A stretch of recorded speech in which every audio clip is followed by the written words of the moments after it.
हाथी का एक दांत 2.7 मीटर लंबा हो सकता है और इसका वजन 45 किलोग्राम तक हो सकता है। कुत्ता की नाक में 220 मिलियन से ज्यादा सुगंधक कोशिकाएं होती हैं, जबकि इंसानों में सिर्फ 5 मिलियन।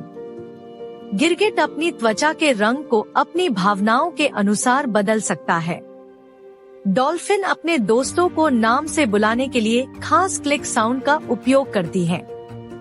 बिच्छू के डंक से दर्द होने के बाद भी उसकी खुद की मौत का खतरा रहता है। वीडियो पसंद आए तो हमारे चैनल को लाइक एवं सब्सक्राइब करें।